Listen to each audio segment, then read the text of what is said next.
Bitcoin começou 2026 subindo, então com 2,72% de alta no anual, dia 2 de janeiro agora, preço do Bitcoin é 89,8 mil dólares. Será que 2026 vai ser um ano bom para o Bitcoin? Vamos falar sobre vários assuntos aí relacionados à economia, Bitcoin, preço, macroeconomia e por aí vai. Vamos falar sobre todos esses assuntos nesse vídeo e se você gosta do conteúdo do canal, já deixa o like, clique no sininho, inscreva-se no canal e principalmente considere fazer parte da área de membros, com a contribuição financeira para o canal, apoiando o canal, viabilizando vídeos com cada vez mais frequência e qualidade para vocês e também tendo acesso a todo o conteúdo exclusivo da área de membros do canal. O preço do Bitcoin é 488 mil reais. E o sentimento geral aí é muito dúbio em relação ao preço do Bitcoin. Notícia aqui do exame do dia 2 de janeiro, dia de hoje então.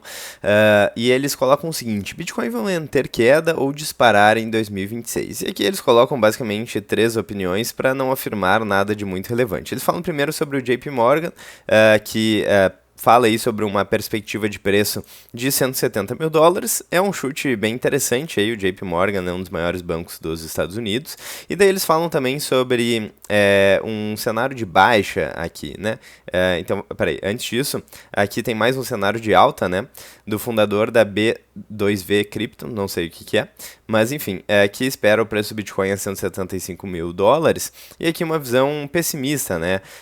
Onde eles dizem que depois de uma valorização do ativo, e o ativo chegou aí na máxima histórica de 125 mil, então o preço costuma corrigir e poderia corrigir para 55 a 60 mil dólares. Quem diz isso é o gestor de investimentos da QR Asset Management.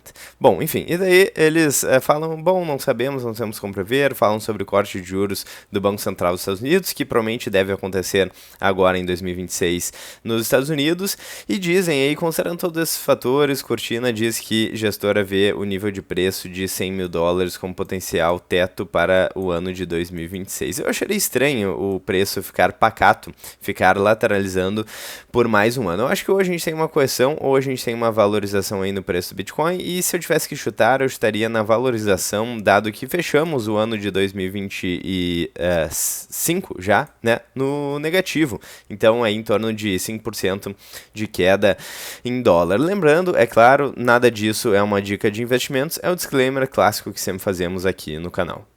Em relação ao sentimento geral do mercado, o Fear and Greed Index, indicador de medo e ganância, está em 34, então ainda com medo, mas bem menos do que o patamar mínimo que chegou em 10, quando o preço estava ali próximo dos 80 mil dólares. Quando falamos aí de Mayer Multiple, de Mayer, que também é um indicador que eu costumo olhar com uma certa frequência, ainda está em 0,81, e dando uma olhada aqui no MVRV, então 1,58. Os indicadores ainda estão muito bons para o preço do Bitcoin, bons para quem quer satoshis baratos, né? Lembrando que não temos como prever o futuro. Historicamente, as quedas do Bitcoin são maiores, então de 70% a 80%, mas também essa valorização foi menor do que as demais, então talvez a gente esteja em um fundo local ou simplesmente pegando fôlego para mais uma pernada de alta. Enfim, é difícil prever, né? Mas vamos dar uma olhada aqui em um indicador bastante interessante que o Felipe Demartini postou no x.com, abre aspas, da última vez que o ratio Bitcoin Prata esteve tão baixo, o Bitcoin entrou em um rally de 360%, isso aconteceu aqui outras vezes. Então é interessante esse ratio Bitcoin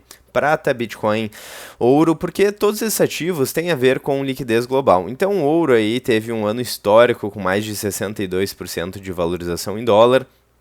Prata, então, nem se fala, mais de 140% de valorização em dólar, e são todos ativos que respondem a aumento de liquidez. E quem diz isso não sou eu, é a Lynn Alden aqui nesse artigo, onde ela fala sobre a relação entre liquidez global e preço de vários ativos, principalmente o Bitcoin. 83% das vezes onde a liquidez global se moveu, o Bitcoin se moveu na mesma direção.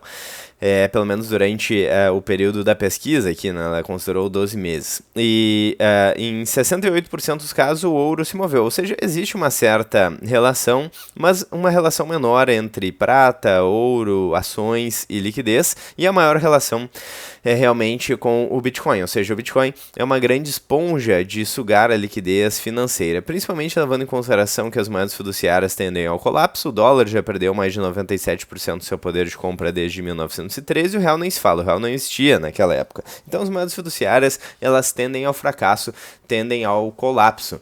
É uma questão de tempo. Algumas estão indo mais rapidamente ao abismo, outras vão demorar um pouquinho mais. E a dívida vem crescendo, a dívida que hoje em dia, pelo menos desde 1971, final do Acordo de Bretton Woods, é a base do sistema financeiro global. E essa dívida global já passa de 38 trilhões de dólares e vem crescendo. Então, o sistema fiduciário é realmente insustentável.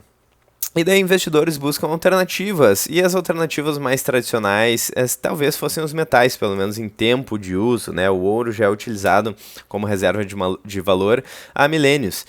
Então temos também ações desempenhando muito bem, SP500 e por aí vai, né? E o Bitcoin eventualmente acaba vindo depois. E com a valorização hoje do Bitcoin, eu quero só dar uma olhada rápida aqui também nas Bitcoin Treasury Companies, mais especificamente na MicroStrategy. E olha só, está funcionando sim como um Bitcoin com maior liquidez e maior volatilidade. Então, enquanto o Bitcoin hoje se valoriza 1,27% no dia de hoje, MicroStrategy se valoriza 4% no dia de hoje. Depois de uma correção brutal aqui, né, colocando 5 anos, que foi mais ou menos o período que eles começaram a adotar Bitcoin no balanço, então tiveram uma redução aí nas ações de mais de 60% em dólar. Então é uma correção brutal, mas novamente, né, caso o Bitcoin se valorize, talvez as Bitcoin Treasury Companies tenham mais um momento positivo, justamente com aquela questão do dinheiro fluindo cada vez mais para ativos com mais liquidez e mais volatilidade, conforme a liquidez vai inundando o sistema. Então começou nos metais, também bolsa está desempenhando muito bem, pode ser que a gente veja essa liquidez chegando para o Bitcoin e depois com novas máximas em Bitcoin Treasury Companies. Bom, isso aconteceu no passado, não quer dizer necessariamente que vai acontecer no futuro. E o que esse ratio do Bitcoin prata diz de fato, né, que foi o que eu mostrei aqui no gráfico para vocês. Basicamente, o quanto a prata compra um Bitcoin. E quando o ratio cai forte, a prata performa melhor, ou o Bitcoin fica para trás, ou as duas coisas. E quando sobe forte, o Bitcoin costuma dominar aí o trade dos ativos. E historicamente os fundos relevantes relevantes desse ratio, né, os fundos no sentido de queda de preço, aconteceram em momentos de rotação de capital dentro do complexo hard money e transposição de proteção para a simetria. Então prata costuma agir antes quando o mercado cai do risco zero e Bitcoin reage depois quando o fluxo busca a convexidade. Isso bate com 2020, por exemplo, quando ouro e prata subiram primeiro, o Bitcoin ficou, entre aspas, morto, e depois entra no modo de monetização acelerada. E o ponto exige o cuidado, né? Da última vez que esteve tão baixo, o Bitcoin subiu 360% em dólar, não é causalidade direta, obviamente, né? O correto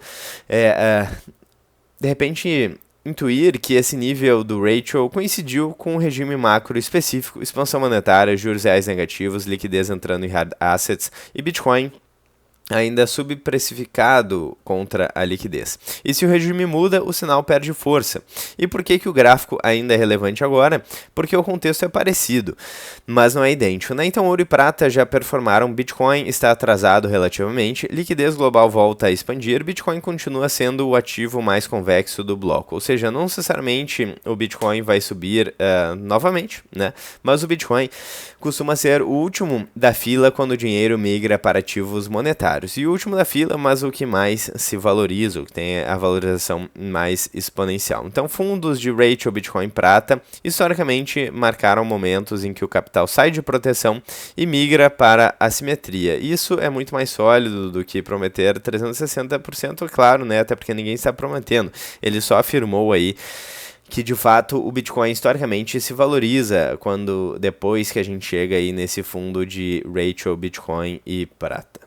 Então eu queria ver se o preço do Bitcoin chegava a 90 mil dólares aí durante o vídeo, mas não foi caso, então o preço do Bitcoin aí beirando os 90 mil dólares, em 89,9%, aliás, mil dólares, né, 1,4% de valorização em dólar, e aqui a gente tem as notícias aí sobre muita gente especulando, falando sobre uma potencial alta do Bitcoin para 2016, a notícia que eu li no início do vídeo, e também essa outra aqui do Valor Econômico, né, Bitcoin começa 2026 em alta após cair 6,4% em 2025. Então, o Bitcoin quebrou mais um padrão, o padrão dos 4 anos já era, não tem mais volta, o Bitcoin fechou 2025 em baixa, então sim, quebrou o padrão dos 4 anos aí, para quem esperava que isso nunca fosse acontecer, e o Bitcoin, ele não está nem aí para a sua opinião, ele pode variar de preço aí, independentemente da sua análise super sofisticada. Então, stay rumble and stack sats é uma frase bitcoinheira que diz permaneça humilde e acumule satoshis, e geralmente ela funciona muito bem ao longo do tempo em uma perspectiva de médio e longo prazo. Eu vou ficando por aqui, eu espero que vocês tenham gostado do vídeo de hoje, eu vejo vocês ainda hoje ou amanhã no próximo vídeo do canal. Deixa o like, clique no sininho, hype e ajude o vídeo a chegar a mais pessoas e fique à vontade na seção dos comentários. Vejo vocês muito em breve.